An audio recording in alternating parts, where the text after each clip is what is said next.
Senhora Presidente, cumprimento os senhores membros do Governo, Senhor Ministro. Este Governo tinha, de facto, todas as condições para ser mais ambicioso no reforço da autonomia administrativa e financeira dos municípios, mas falhou.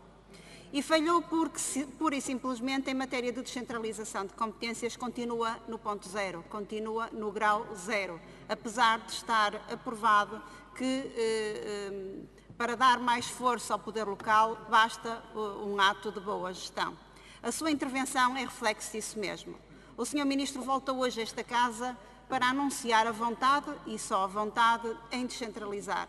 E falo de forma atabalhoada, sem ser capaz de nos esclarecer quais as competências que pretende transferir para o poder local, nem quando, nem tampouco quais os recursos humanos e financeiros que estão associados. Sr. Ministro, não basta jurar que este orçamento é fruto de uma profunda confiança na descentralização, porque já ninguém acredita nisso, nem os autarcas socialistas. Até o Conselho Económico e Social alertou, e passo a citar, para a forma pouco clara como a descentralização está a ser pensada e lembrou que isso pode trazer problemas de equidade e de qualidade aos serviços prestados. Fim de citação.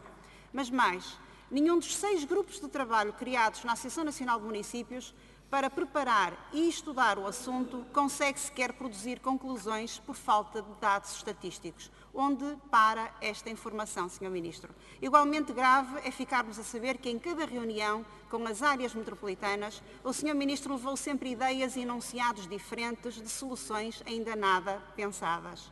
De resto, o descrédito entre os autarcas é de tal ordem que os presidentes de Câmara de Lisboa e do Porto vieram a público há poucos dias pedir uma reunião ao Primeiro-Ministro para discutir precisamente desta questão da descentralização. Qual o contrato de confiança com os autarcas a que se referiu no início da sua intervenção, Sr. Ministro?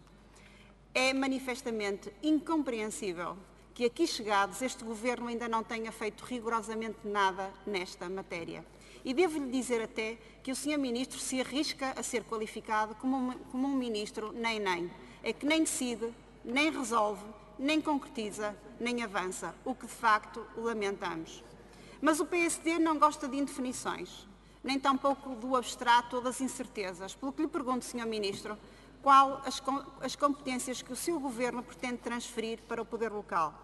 Quando o vai fazer, uma vez que está a terminar o timing que nos tinha apresentado, que seria autárquicas de 2017?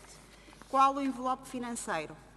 E, por fim, Sr. Ministro, e mais importante, qual o modelo de governança para as áreas metropolitanas?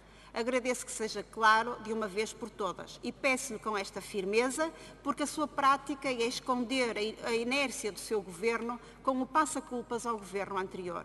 E eu quero aqui lembrar que o anterior Governo foi já julgado pela população e ficou em primeiro lugar.